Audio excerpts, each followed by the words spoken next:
রাষ্ট্রপতি পদত্যাগের বিষয় হঠাৎ করে সামনে এসেছে এবং বেশ রাজনৈতিক মহলে বেশ জোরসোরে আলোচনা হচ্ছে। তো মাহবুব আজিজ একটু জানাবেন যে আসলে এই গুঞ্জন কতটা সত্য? বিষয়টি বোধহয় আর গুঞ্জনের মধ্যে সীমাবদ্ধ নেই। যেভাবে চারদিকে চাউর হয়েছে, বিশেষ করে বিকেলে স্বরাষ্ট্রমন্ত্রী সালাউদ্দিন আহমেদ সাহেব তো কক্সবাজারের উন্নয়ন নিয়ে একটি বৈঠক ছিল, সেখানে অর্থমন্ত্রী সহ গুরুত্বপূর্ণ কয়েকজন মন্ত্রী উপস্থিত ছিলেন। তিনি সকালে একবার বলেছিলেন যে গুজব তো আমিও শুনছি, আর বিকেলে তিনি বলেছেন শুক্রবার পর্যন্ত অপেক্ষা করুন। অর্থাৎ সেটা আর গুজবের মধ্যে নাই সম্ভবত।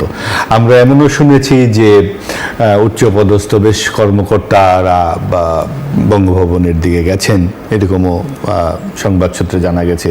এটাও জানা গেছে যে বঙ্গভবনে রাষ্ট্রপতি তার যে অধিস্থন কর্মকর্তারা আছেন তাদের অনেকেই একটা বার্তা দিয়েছেন যে খুব একটা সময় তার হাতে আর নেই। তো সবকিছু মিলে মনে হচ্ছে যে হয়তো আগামীকালই পদত্যাগ তিনি করতে পারেন, না হলে দু একদিনের মধ্যেই, অন্তত আগস্টের 1 তারিখ থেকে হয়তো সেটা কার্যকর হয়ে যাবে, এরকম একটা সম্ভাবনা প্রায় চূড়ান্ত বলেই মনে হচ্ছে চারপাশের যা পরিস্থিতি দেখা যাচ্ছে। এবং বেশ কিছু নাম চলে আসছে সামনে যে কে হতে পারেন পরবর্তী রাষ্ট্রপতি। তো শাহাবুদ্দিন সাহেবের যেই বিদায়, আসন্ন বিদায়, যে সম্ভাব্য বিদায় আমরা দেখতে পাচ্ছি, সেখানে অনেকগুলো প্রশ্ন কিন্তু সামনে আসে। 2023 সালের 24 এপ্রিল তিনি দায়িত্ব গ্রহণ করেন।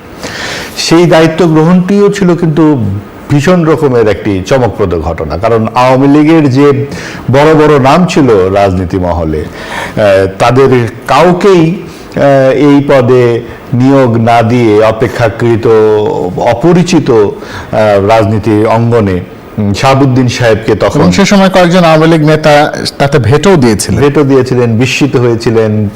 যেহেতু সরাসরি কিছু বলা যায় না নেতৃত্বের প্রধান নেতার বিরুদ্ধে, সেহেতু তারা স্পষ্ট করে গণমাধ্যমে কিছু বলেননি, কিন্তু উষ্মা গোপন ছিল না যে উনি কোথার থেকে কি হলেন। তিনি একজন দুদকের পরিচালক ছিলেন, পরবর্তী ব্যাংকে পরিচালক হিসেবে তার অন্তর্ভুক্তি হয়েছিল, এবং পাবনা এলাকায় তিনি খুব পরিচিত রাজনৈতিক ব্যক্তিত্বও ছিলেন না।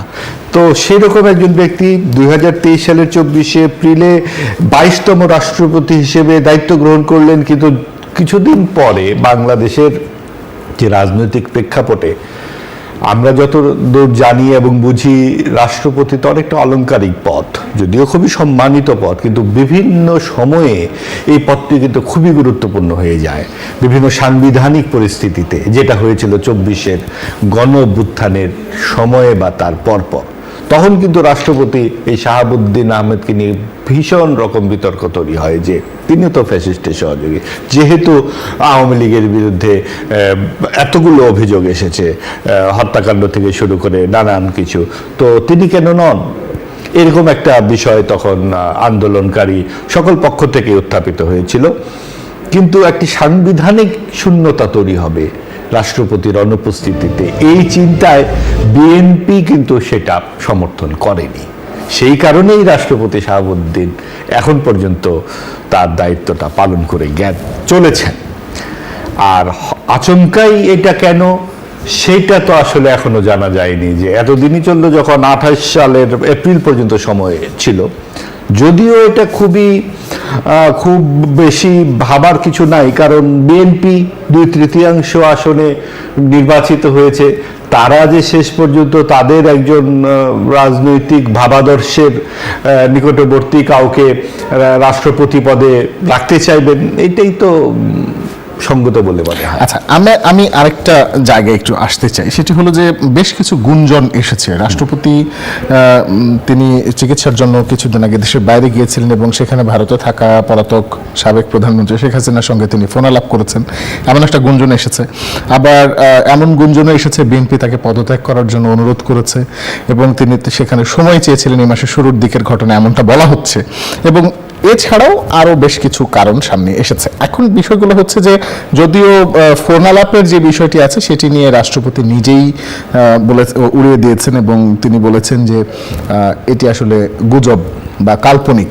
তো মূল জায়গাটা আসলে কি হতে পারে? জি, তিনি যেটা বলেছেন এই টেলিফোন সংক্রান্ত একটি বিষয়ে তিনি এক সাংবাদিককে টেলিফোন করেছেন, এক সাংবাদিক ভদ্রলোক এটা ফেসবুকে লেখবার পর তিনি তাকে ফোন করে বলেছেন যে টেলিফোন করতে হলে লন্ডনে যেতে হবে কেন, সেটা তো আমি ঢাকা থেকেও আমি ফোন করতে পারতাম। তো এটা তো আসলে সত্য না, এটা উনি দাবি করেছেন। তো এটা ঠিকই যে টেলিফোন করতে হলে তাকে লন্ডনে যেতে হবে কেন, আর টেলিফোন উনি করেছেন কিনা এটা তো আমরা সেভাবে জানি না। নিশ্চয়ই কিছু তো একটা ঘটনা যদি ভিতরে না থেকে থাকে, আচমকাই এই প্রসঙ্গটা কেন আসবে সেইটা তো আসলে আমাদের পক্ষে ধারণা করাটা একটু কঠিন। তবে তার স্বাস্থ্য খারাপ এটা তিনি বলেছেন, যে আমার শরীর খুবই খারাপ, হাঁটা চলায় আমার অসুবিধা, এটা তিনি বলেছেন। স্বরাষ্ট্রমন্ত্রী এটাও বলেছেন যে কোন রাষ্ট্রপতি যদি স্বাস্থ্যগতভাবে খারাপ বোধ করেন বা সাংবিধানিক কোনো পরিস্থিতি তৈরি হয় তাহলে তিনি পদত্যাগ করতে পারেন, এবং সেটা স্পিকারের কাছে তাকে পদত্যাগ করতে হবে। এবং যেটা আমরা আসলে বুঝতে পারছি যে রাষ্ট্রপতি আমাদের যে চলতি সংবিধান সেই হিসেবে রাষ্ট্রপতির হাতে খুব ক্ষমতা না থাকলেও আগামী যে নির্বাচন হবে অথবা যে কখনো যদি সাংবিধানিক শূন্যতা তৈরি হয় তখন কিন্তু রাষ্ট্রপতি খুবই গুরুত্বপূর্ণ একজন ব্যক্তি।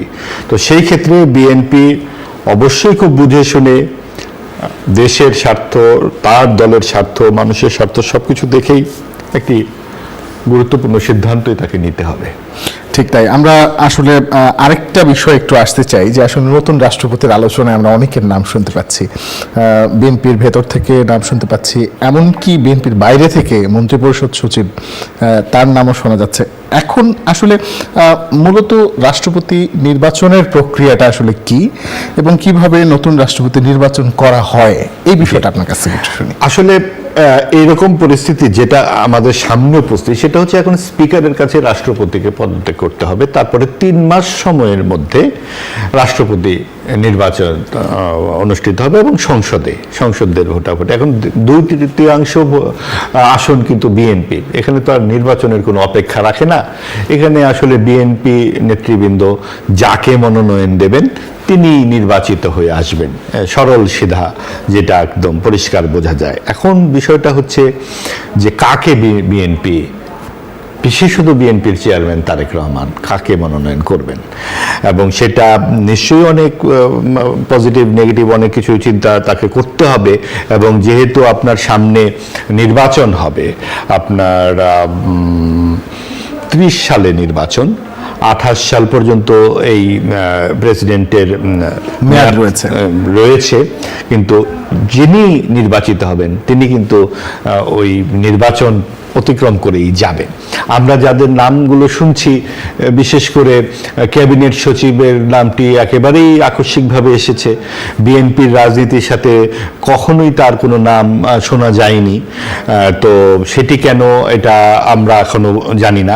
তবে অন্তত একজন রাজনীতির ছাত্র হিসেবে আমি মনে করি যে বিএনপির যারা দীর্ঘকাল ধরে বিএনপির রাজনীতি করেছেন এবং বিএনপির সুখে দুঃখের সাথে রাজপথে ছিলেন, সেরকম একজন পোর খাওয়া রাজনীতিবিদকেই রাষ্ট্রপতি করলে ব্যক্তিগতভাবে আমার পছন্দ হবে। ঠিক তাই। আমরা এই মুহূর্তে একটা ছোট বিরতিতে যাব, বিরতির পর যখন ফিরবো তখন জানবো যে আসলে রাষ্ট্রপতির পদত্যাগ সংক্রান্ত আরো অনেক খুঁটিনাটি যেগুলো এখনো আমাদের অজানা রয়েছে। সঙ্গে থাকুন। বিরতির পর স্বাগত, দেখছেন নিউজ 24 চলছে আমাদের নিয়মিত আয়োজন নতুন বাংলাদেশ। সঙ্গে আছে রিশাদ হাসান, আমাদের অতিথিরা আমাদের সঙ্গে আছেন। আমরা আলোচনা করছি রাষ্ট্রপতির পদত্যাগের বার্তা ও রাজনীতি তা নিয়ে। আসলে রাষ্ট্রপতি পদত্যাগ পরবর্তী যদি আসলেই তিনি পদত্যাগ করেন, বলা হচ্ছে তিনি শুক্রবার পদত্যাগ করতে পারেন, তাহলে তার পরবর্তী সময়ের রাজনীতি আসলে কেমন হবে? সেটি কি আসলে এখন যেমন রাজনীতি চলছে সেই স্বাভাবিক গতিতেই চলবে, নাকি সেখানেও কোনো পরিবর্তন আসার সম্ভাবনা বা শঙ্কা দেখেন? আসলে রাজনীতির যে প্রেক্ষাপট এখন চলমান তাতে কিন্তু কয়েকটি প্রবণতা আমরা খুব দেখতে পাচ্ছি। যে সংসদের ভেতরে একরকম, সংসদের ভেতরে বিএনপির তুলনায় জামাত বা এনসিপির যে কর্মদক্ষতা বলুন, রাজনৈতিক দক্ষতা, অভিজ্ঞতা, পর্যবেক্ষণ, তর্ক বিতর্কের ইত্যাদি ক্ষমতা কোনোই তুলনা চলে না। বিএনপি এদিক থেকে অনেক বেশি এগিয়ে আছে।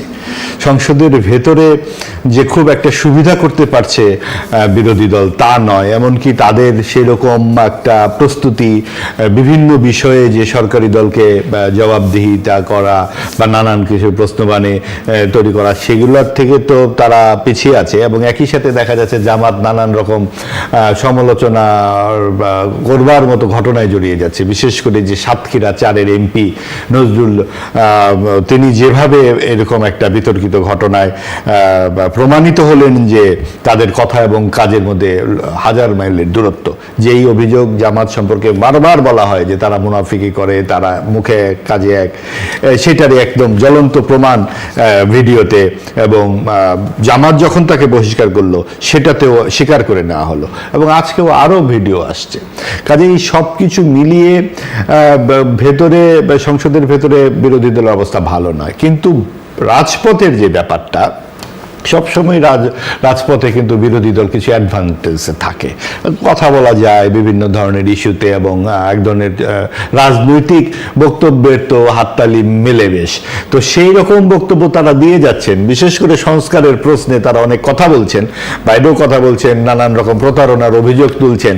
কিন্তু সেইগুলো খুব একটা যে বা খুব বড় আকারে সামনে আসছে কিনা জাতির সামনে, সেটা আগামী সংসদে বোঝা যাবে। ইতিমধ্যে বিএনপি তার মতো করে নানান কিছু উত্তর দিচ্ছে, এবং সবচেয়ে বড় প্রশ্ন বিএনপির সামনে যে গুম কমিশন, মানবাধিকার কমিশন, পুলিশ সংস্কার ইত্যাদি কমিশন সম্পর্কে যে অভিযোগটা আছে যে বিএনপি এই ব্যাপারে আগ্রহী নয়, সেটা তাকে প্রমাণ করতে হবে যে আমরা কিন্তু অন্তত মানুষের অধিকারের প্রশ্নে অবশ্যই আগ্রহী, কারণ সবচেয়ে বেশি নির্যাতন তো বিএনপির উপর হয়েছে।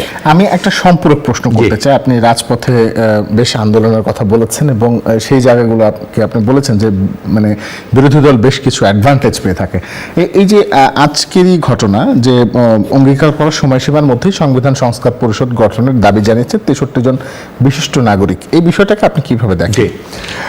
হ্যাঁ, এটা নাগরিকদের এই উদ্বেগ এবং এই আকাঙ্ক্ষা তো অবশ্যই ইতিবাচক, কিন্তু সাথে সাথে এটাও বুঝতে হবে যে জুলাই সনদের যেই বাস্তবতাটা, সেখানে কিন্তু বিএনপি সেই জায়গা থেকে খুব একটা বেশি দূরে সরেনি বলে আমার ধারণা।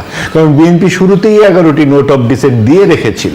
আজকে যখন বিএনপি যে বলছে যে আমরা সংস্কার নয় সংশোধনে আগ্রহী, সেটা শুধু শব্দগত বিভ্রান্তি নয়, তাদের অবস্থানগত স্পষ্টতা বটে। কারণ সেই নোট অফ ডিসেন্ট তারা আগেও ছিল, এবং আপনি উচ্চ কক্ষে এই আনুপাতিক হারে যে আসন বন্টনের বিষয়টা বলুন, কিংবা বিভিন্ন বিষয়গুলোতে যেগুলো নিয়ে বিএনপির কিছু কিছু ব্যাপারে জোর আপত্তি ছিল, সেই বিষয়গুলোতে বিএনপি তো জনসমর্থন নিয়ে এসেছে। আপনি গণভোটের যে 4টি প্রশ্ন, এই প্রশ্নের 2 নম্বর প্রশ্নটাই তো বিএনপি একমত না, 2 বা 3, যেটা ওই যে আনুপাতিক হারে আসন বন্টন। কাজেই সবকিছু মিলিয়ে আমরা বিশিষ্ট ব্যক্তিরা তাদের যে আকাঙ্ক্ষা সংস্কার সংশোধন, সেটা আসলে গণতন্ত্রের প্রশ্নে এবং জবাবদিহিতার প্রশ্নে সরকার যাতে অনেক ইতিবাচক দৃষ্টিভঙ্গি রাখে, সেই ব্যাপারে তাদের উদ্বেগ জানিয়েছে বলে আমি মনে করি।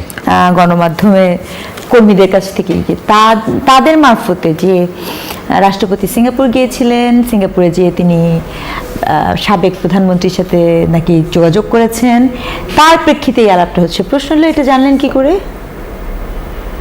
রাষ্ট্রপতি সিঙ্গাপুরে গিয়েছে, সিঙ্গাপুরে যেয়ে কারোর সাথে কথা বলছে, আপনি জানলেন কি করে? অভিযোগ কাদের কাছ থেকে আসছে?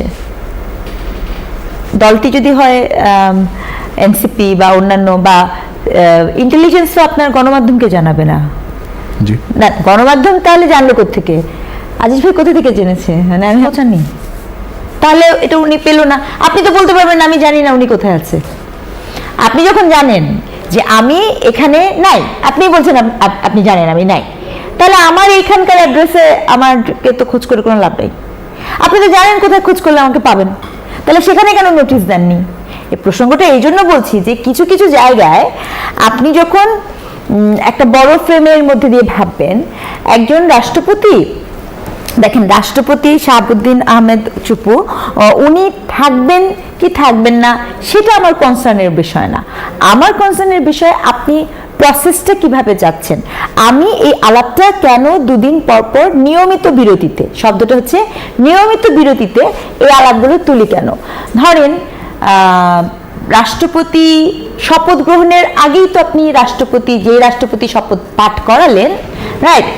তখনই তো আপনি রাষ্ট্রপতির বিপক্ষে বলতে পারতেন, এবং সেটা একবার দুবার না, আপনি ইন্টারিমের সময়কালীন সময়ের কথা চিন্তা করেন, তখনও তো রাষ্ট্রপতি শপথ পড়ালেন, তখনও কিন্তু আপনি আলাপ তুলতে পারতেন। তাহলে যখন আপনার ব্যাপারগুলো কি এরকম, কাজের বেলায় কাজ ফুরালে তুই বেটা মাত্র মস্ত বড় পাজি,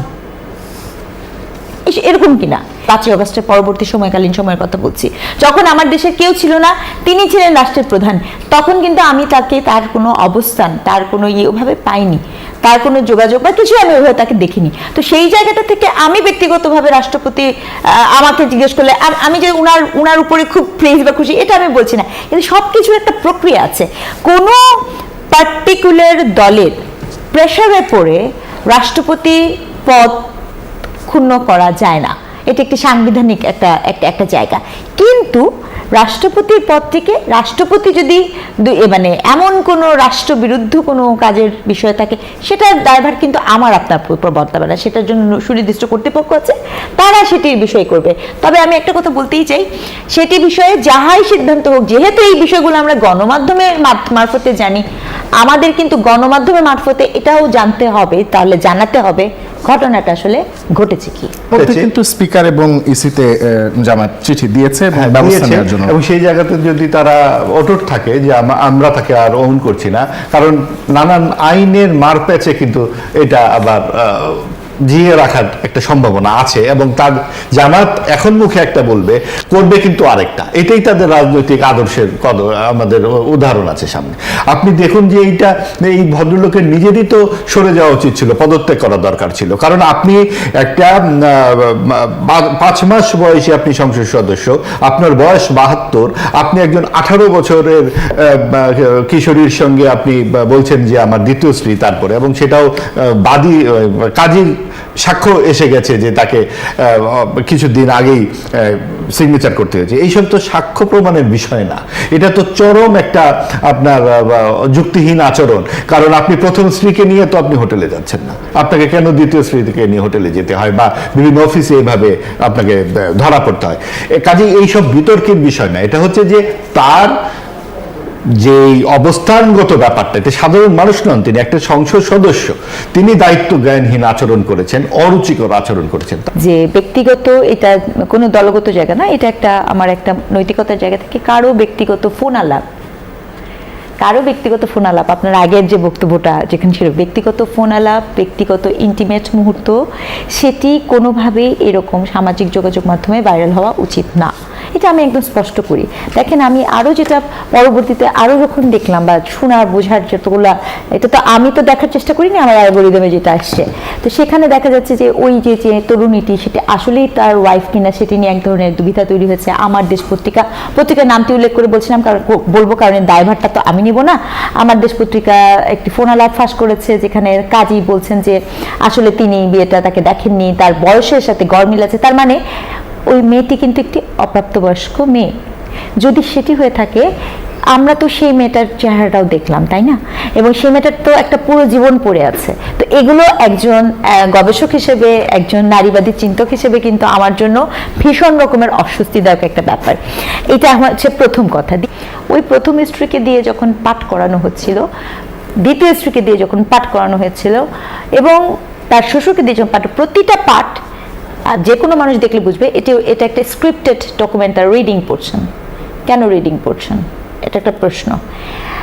ইন্টারিম গভর্নমেন্টের সময় আপনার আইন করে এত কিছু ছিল, আমার তখন এই প্রশ্ন করতে মন চায়, ইন্টারিম গভর্নমেন্টের সময় প্রথম বিয়ের অনুমতি লাগবে না, দ্বিতীয় বিয়ে করার সময় প্রথম বিয়ের আর অনুমতি লাগবে না, এই আইনটিকে পরিবর্তন করে এটিকে করা হয়েছিল। কেন? এইসব করার জন্য, এগুলো করার জন্য বলাই তো হয়।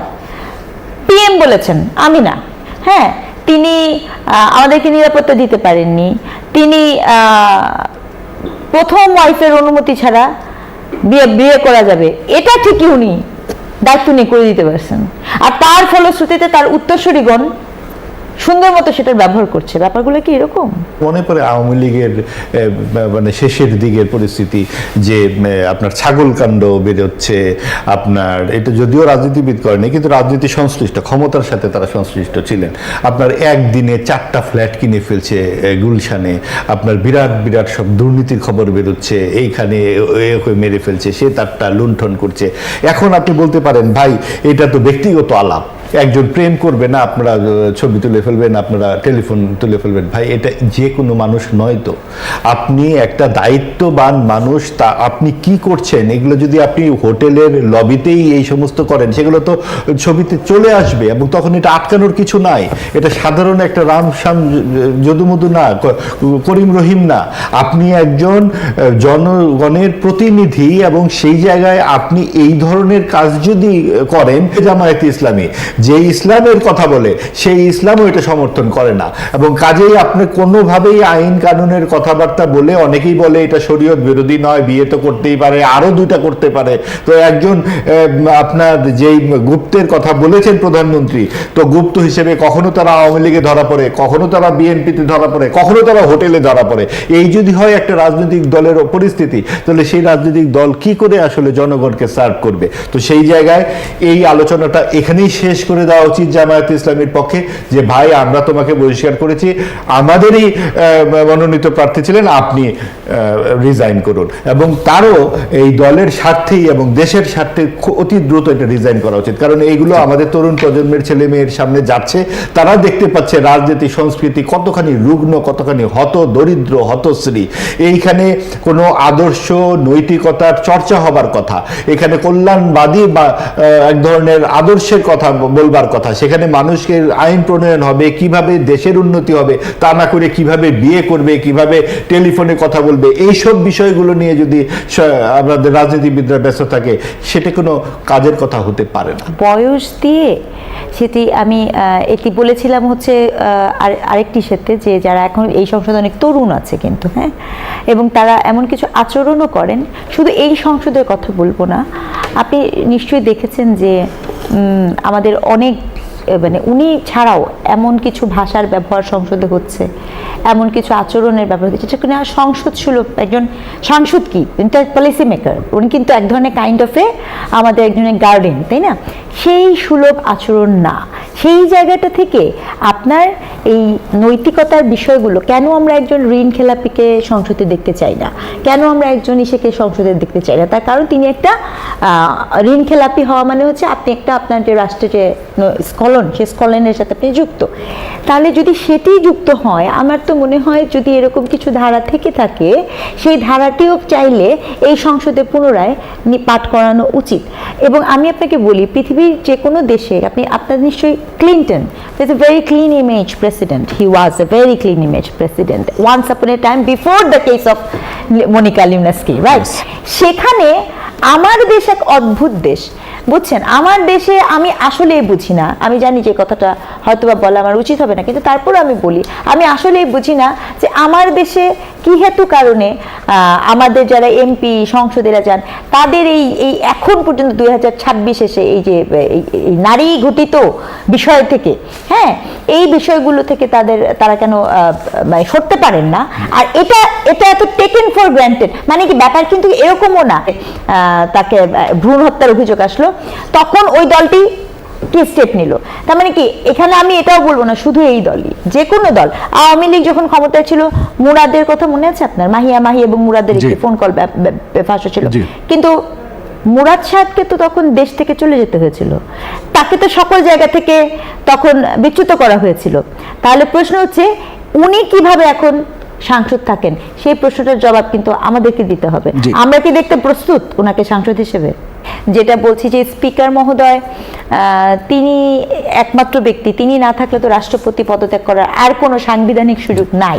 তো সেটার কারণে কিন্তু আপনি যে কথাটি বলছেন যে সেই গুঞ্জন, এটা এমনও হতে পারে একটি গুঞ্জন আছে এবং উনি হয়তো বা অন্য যে কোনো কারণেই আসছেন, আমরা বরঞ্চ অতি উৎসাহী হতে, এটাও হতে পারে। আর আরেকটা বিষয় খুব গুরুত্বপূর্ণ, রাষ্ট্রপতির তরফ থেকে কোনো বক্তব্য কিন্তু আমরা পাইনি। আমি একটু মনে করিয়ে দিই, আপনার নিশ্চয়ই মনে আছে রাষ্ট্রপতি কিন্তু বলেছিলেন যে ইউনূস গভর্নমেন্টের পরে কখন অন্তর্বর্তী সরকারের প্রধান তিনি আসতেন বা বাইরে থেকে আসতেন এটা কিন্তু ওনাকে জানানো হতো না, এটা কিন্তু উনি এই গভর্নমেন্টের সময়ই জানিয়েছেন। তাহলে উনি কি ধরনের সমস্যায় পড়ছেন বা উনার এরকম এত বড় একটা চিন্তা আছে সেটি উনি কাউকেই বলছেন না, এই বিষয়টা আমার কাছে খুব একটা সুবিধার্থে। জি, আমরা একেবারে খুব সংক্ষেপে শুনবো মাহবুব আজিজ। জি, আমার মনে হয় যে এটা আসলে আর গুঞ্জনের মধ্যে সীমাবদ্ধ নেই। যেটি বললাম আমি শুরুতে যে সালাউদ্দিন আহমেদ সাহেব যে বিকেলে যে কথাটি বলেছেন সেটাই হতে যাচ্ছে হয়তো, যে আমরা শুক্রবার পর্যন্ত অপেক্ষা করতে বলেছেন। এবং যেই রাষ্ট্রপতি শাহাবুদ্দিন সম্পর্কে আমাদের যেই অভিজ্ঞতা সেটা হচ্ছে তার কিন্তু হ্যাঁ তিনি একটা ক্রান্তিকালে দায়িত্ব পালন করেছেন বটে, কিন্তু যেই আত্মমর্যাদা, যেই এক ধরনের নিরপেক্ষ আচরণ এবং এক ধরনের সম্মানের জায়গা থেকে একটা রাষ্ট্রপতি পদে একজন ব্যক্তিত্ব থাকে, আমরা 24-এর গণ অভ্যুত্থানের পর বা সময়ে তার কাছ থেকে সেই কাঙ্ক্ষিত আচরণ পাইনি, এবং পাইনি বলেই এটা নানান রকম ক্ষোভ মানুষের রয়ে গেছে। কিন্তু যেহেতু একটা সাংবিধানিক শূন্যতা তৈরি হতো সেটাও এখন শেষ করব, ওই সময়টা কিন্তু পেরিয়ে এসেছে। যে দুইটা বিষয় আমরা খুব করে চেয়েছিলাম তার ভিতরে একটা হচ্ছে চুপ্পুর চলে যাওয়া, আর দ্বিতীয়ত হচ্ছে 72-এর সংবিধান সাসপেন্ড করা। তো বিএনপির কারণে কোনোটাই করা সম্ভব হয়নি আর কি। এবং চুপ্পু দীর্ঘমেয়াদে যে বিএনপির জন্য একটা লায়াবিলিটি, এটা বিএনপি আগামী দিনগুলোতে আসলে সে হারে হারে টের পাবে আর কি। মানে যেটা সে বুদ্ধি প্রজ্ঞা দিয়ে বুঝতে পারে নাই সেটা সে হারে হারে টের পাবে আগামী দিনগুলোতে। দেখেন, চুপ্পু দেশে বাইরে গেছে গত কয়েকদিন আগে, সে কি আসলে শুধু দাঁতের ডাক্তার দেখাতে গেছে? মানে এটা প্র্যাকটিক্যালি পসিবল? মানে তার মতো এই লেভেলের একটা টাউট, একটা প্রপার টাউট এবং হাইলি করাপ্ট একটা লোক, এই মানুষটা শুধু লন্ডনে গেছে, একটু এই ডাক্তার দেখাইছে, আবার একটু কেমব্রিজে একটু ঘুরতে গেছে, আর একটু শপিং করতে গেছে। তাহলে কি করতে গেছেন? মানে কিছু একটা তো করতে গেছে। এখন যেটা করতে গেছেন এই জিনিসটা মানে আরো কয়েকদিন পরে জানা যাবে আসলে কি কি করতে গেছেন। ইতিমধ্যে কিন্তু এই গুঞ্জনগুলো আছে, আমরা ক্ষমতার জায়গায় মহলগুলো থেকে আমরা পাচ্ছি আর কি, যে তিনি হাসিনার সাথে রেগুলার যোগাযোগ করতেন। অন্তর্বর্তীকালীন সরকারের সময় সে একাধিকবার ধরা খেয়েছে, এই সরকারের আমলে সে 1-2বার ধরা খেয়েছে হাসিনার সাথে যোগাযোগ করতে গিয়ে। এখন সার্টেনলি যোগাযোগ করছেন, কি খোঁজ খবর নিচ্ছেন হাসিনার, যে আপা ডিসেম্বরে কি সত্যি আসবেন কিনা, আসলে আমি কি করব, আমার কি দায়িত্ব আছে, আমার ব্যাপারে আপনার কোনো নির্দেশনা আছে কিনা আর কি। এখন সেটা জানার পরে তারেক রহমান তাকে রাখবেন কিনা, তার এটা এখতিয়ার, তাদের এখন ব্রুট মেজরিটি আছে। আমি বোধ করছি যে আমি যেটা দেখতে চাই সেটা হচ্ছে যে সে যেন দেশ ছেড়ে চলে যেতে না পারে। তাকে যদি রাষ্ট্রপতির পদ থেকে অব্যাহতি দেওয়াও হয়, আমরা শুনছি যে তিনি চিকিৎসার জন্য আবার বিদেশে যেতে পারেন। যদি দেশ ছেড়ে যান এবং ফিরে না আসার সম্ভাবনা থাকে, কারণ ওনার কিন্তু রেসিডেন্সি আছে, এর আগে কিন্তু আমরা এভিডেন্স দেখেছি বিভিন্ন জায়গায়, দুবাই, মালয়েশিয়াতে ওনার সেকেন্ড হোমের রেসিডেন্সি আছে। দুবাইয়েরটা পার্টিকুলারলি জেনুইন এভিডেন্স বলেই সাংবাদিকরা বিভিন্ন জায়গাতে কনফার্ম করেছেন। এবং আপনি জানেন যে সেকেন্ড হোম অথবা দুবাই এইসব জায়গাতে রেসিডেন্সের জন্য আপনাকে প্রপার্টি কিনতে হবে, অথবা ইনভেস্ট করতে হবে, অথবা পার্টিকুলার একটা টাকা ব্যাংকে জমা রাখতে হবে, কিছু একটা এরকম শর্ত আছে। একটা হচ্ছে উনি একটা বিচারক ছিলেন, একটা জজ কয় টাকা বেতন পায় বলেন? আমরা যেটা জানি একটা ফার্স্ট ক্লাস অফিসার, সে তাদের আসলে প্রচুর টানাপোড়েন থাকে। এরপরে উনি আসলে এগুলো কিভাবে কেনাবেচা করলেন? এখন যারা ওনাকে বিচারক সময় থেকে চেনেন এমন মানুষগুলো বলেছেন, ইভেন ওনার সাথে ছাত্রলীগ করেছে সেই যুদ্ধের আগে পরে, তারা বলেছে সে হচ্ছে রেশনের দুধের ডিলারশিপ নিয়েছিল যুদ্ধের পরে আপনার ছাত্রলীগ কোটায় আওয়ামী লীগের থেকে 72 সালে। এই রেশনের দুধ চুরি করা, এখানে হেরফের করবার কারণে তাকে জেলে পর্যন্ত যেতে হয়েছে। তার সাথে একসাথে জেল খাটছে এমন লোক আবার আমি পার্সোনালি চিনি, ব্যক্তিগতভাবে চিনি, যারা একসাথে জেল খাটছে। মানে যে দেশের সাথে অবশ্যই একটা দুর্নীতিবাজ লোক, এবং বাংলাদেশের সাথে এগুলোই ডিল হয় ব্যাকডোরে, যে আমি আপনারা বাঁচানোর জন্য মোস্তফা ভাইয়ের বস্তা দিয়ে পাঠিয়ে দিলাম, ভাই এটা ডিল করেন, আমাকে একটা সাদা সোতা দিয়ে দেন, ওই পাইপের ওই পাশে ঠেলে পাঠিয়ে দেন, বলেন আমি একদম চরিত্রবান একটা মানুষ আর কি।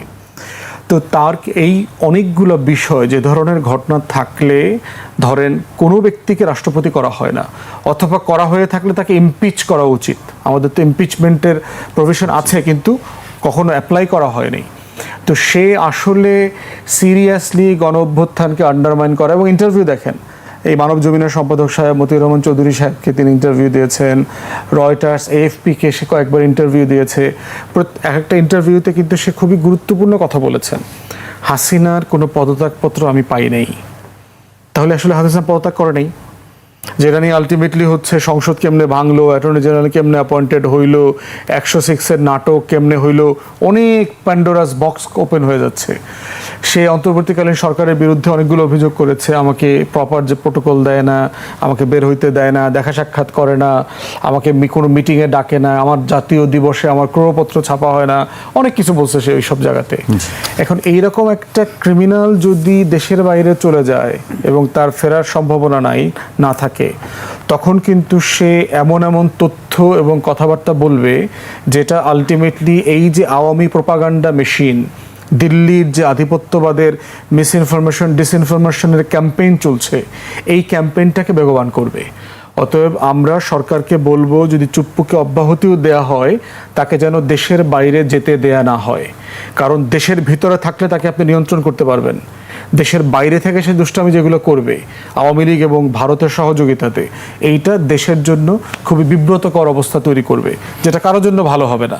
তারেক রহমান সরকার হয়তো মনে করছেন যে এটা বললে অন্তর্বর্তীকালীন সরকারের বিরুদ্ধে বলবে, ইউনূসের বিরুদ্ধে বলবে। শুধু ইউনূসের বিরুদ্ধে বলবে না, আপনাদের 14 গোষ্ঠীর খোঁজ খবর বের করে দেবে, এক্সপোজ করে দেবে কিন্তু। জি, আমি কামাল ভাইয়ের কাছে আসি। ফজলের কাছ থেকে অনেক তথ্য আমরা পেলাম, অনেক বিষয়ে যেগুলো নিয়ে সবসময় আলোচনা হয়। আবার নতুন করে আপনি এখানে একটু যোগ করার বিষয় আছে। তিনি ভাগ্যের প্রশ্নেও তিনি ভাগ্যবান। 3টে সরকারের শপথ পড়িয়েছেন, শেখ হাসিনা সরকারের সর্বশেষ সরকারের শপথ পড়িয়েছেন, ডক্টর ইউনূস সরকারের শপথ পড়িয়েছেন, এখন যে সরকারটি আছে। এরপরে ঠিক প্রজ্ঞাপনের মতো করে ওনার নাম আসলে কি লিখতে হবে সেটা কিন্তু গণমাধ্যমকে জানিয়ে দেওয়া হয়েছিল। মোহাম্মদ শাহাবুদ্দিন, চুপ্পু যেন লেখা না হয়, এটার অর্থ হচ্ছে এটা। কিন্তু দিব্যি এখন কিন্তু চুপ্পু লেখা হচ্ছে, বলাও হচ্ছে, এতে উনি কিন্তু রাগ করেন না। তার জায়গা থেকে ইচ্ছে করলে এখনো মাঝে মধ্যে একটু খেপতে পারেন যে চুপ্পু বলা হয় কেন। তো সবাই তারা আদর করে চুপ্পু বলুক আর গালি দিয়ে চুপ্পু বলুক বলে, তিনি অপমানিত হন না। এরকম একটা প্রেক্ষাপটে ফুয়াদ ভাই কিন্তু এক লাইন বলেছেন, তার কাছে কিন্তু গন্ডগোল পাকানোর মতো প্রচুর উপাদান আছে। মাঝে মধ্যে তিনি 2-1টা ছেড়েছেন মাত্র, বিশেষ করে শেখ হাসিনার পদত্যাগ প্রশ্নে একাধিকবার বলেছেন। এইগুলো একদিক। এখন সামনের দিনগুলোতে তার বিদায়টা কিভাবে হবে? কি তাকে কি ইমপিচ করা হবে, নাকি তিনি নিজে নিজে দাঁতের অসুখ অথবা চোখের অসুখ কিছু একটা বলে চলে যাবেন? তো চলে যাওয়াই কি শেষ? না, ওনার চলে যাওয়াই কিন্তু শেষ না। ওনার কাছে অনেক খোরাক আছে, রাজনীতির খোরাক, সাংবিধানিক খোরাকও আছে। এখন তাকে কে কিভাবে ব্যবহার করবে, অপব্যবহার করবে, এটা যার যার বিষয়। আর ব্যবহৃত যারা হন বা যেই পাত্রটা ব্যবহৃত হয়, তার কাজে হচ্ছে ব্যবহৃত হওয়া, সে বলেই রাখে আমাকে ব্যবহার করুন। বিএনপি ব্যবহার করেছে, তার মুখ দিয়ে শেখ হাসিনাকে ফ্যাসিস্ট বলানো সম্ভব হয়েছে। অবলীলায় তিনি বরং বিএনপি নেতাদের চেয়ে আরও ক্লিয়ার অ্যান্ড লাউডলি বলেছেন যে শেখ হাসিনা কত বড় ফ্যাসিস্ট, কিভাবে ছাত্রদের বুকে গুলি চালিয়েছে, তিনি কিভাবে এগুলোর ধিক্কার জানান, নিন্দা জানান, খুব পরিষ্কার করে কিন্তু এগুলো বলেছেন। তো আবার আমাদের রাজনীতির যে গতি প্রবাহ, আমরা কিন্তু এগুলোতে অভ্যস্ত হয়ে গেছি, যে একটু বলে আর কি, বলার জন্য একটু বলা লাগে, কিছু মনে করিস না, প্লেয়ারটা আমাদেরই, এরকমটা সান্ত্বনা থাকে। কিন্তু তো ওই ক্ষেত্রে উনি চলে যাওয়ার পরে কোন পরিস্থিতি হবে, কোন পদ্ধতিতে যাবে একদিক, এরপরে কে আসবেন, আসার মতো বিএনপিতে লোক অসংখ্য আছে। যদি শাহাবুদ্দিন সুপার স্ট্যান্ডার্ড ধরেন, আমার তো মনে হয় কয়েকশো আছে, আর বাদ বাকিদের তুলনা নাই দিলাম। তো এখানেও একটা রাজনীতি আছে, আবার আরেকটা ছোট্ট রাজনীতিও আছে, এটাও কিন্তু আলোচিত। একটা তো আলোচিত যে তিনি লন্ডনে গিয়ে কার কার সাথে কি কি কথায় করেছেন, কি কি কথা বলেছেন, কিছু অডিও কিন্তু আছে। এগুলো হয়তো বা শিগগিরে, ওই যে একটু আগে যেটা বললাম, হ্যাঁ ভাই আসিতেছে রঙিন, যে এই চুপ্পুকে সরানো, বিএনপি সেটাকে আমল দিচ্ছিল না। এমনকি একজন কিন্তু এই ইস্যুতে ভালো মারধরের শিকার হয়েছিলেন, তিনি এখন বোধহয় প্রতিমন্ত্রী পর্যায়ে আছেন। ওনার হয়তো মার আর প্রতিমন্ত্রিত্ব দুটো মিলিয়ে গড়ের অঙ্কের সমান সমান হয়ে গেছে, কিন্তু বাদ বাকিদের অঙ্ক কিন্তু আরো নানা রকম আছে। জি, অঙ্ক নানান রকমের অঙ্ক আছে, সামনে আরও অঙ্ক হয়তো আমরা দেখতে পাবো। শেষ পর্যায়ে চলে আসছি, আমি আরেকটি প্রসঙ্গ উল্লেখ করতে চাই ফদ ভাইকে দিয়ে। 24শে জুলাই গণঅভ্যুত্থান চলাকালে ফেনীতে সংঘটিত মানবতা বিরোধী অপরাধের একটি মামলায় শহীদ রাষ্ট্রপতি জিয়াউর রহমান হত্যা মামলার আসামি মোজাফফর হোসেনকে গ্রেফতার দেখিয়েছে আন্তর্জাতিক অপরাধ ট্রাইব্যুনাল। একই সঙ্গে তাকে দুদিনের জিজ্ঞাসাবাদের অনুমতি দেওয়া হয়েছে। আমরা একটি বিষয় জানি যে তার কোর্ট মার্শালে বিচার হয়েছিল এবং সেই সম্প্রতি শুনছিলাম যে স্বরাষ্ট্রমন্ত্রী বলছিলেন যে সম্ভবত তাকে কোর্ট মার্শালে বিচার হবে ওই ঘটনার, কিন্তু তারপর দেখলাম যে আজকে আরেকটি মামলায় তাকে গ্রেফতার দেখানো হয়েছে। এই বিষয়ে আইনি অবস্থা কি একটু জানতে চাই। আমরা যতটুকু জেনেছি তাকে আসলে এই যে মাসুদউদ্দিন আহমেদ চৌধুরী তার মাধ্যমে একটা ট্র্যাপ করে তাকে ধরা হয়েছে এবং মাসুদউদ্দিন আহমেদ চৌধুরীও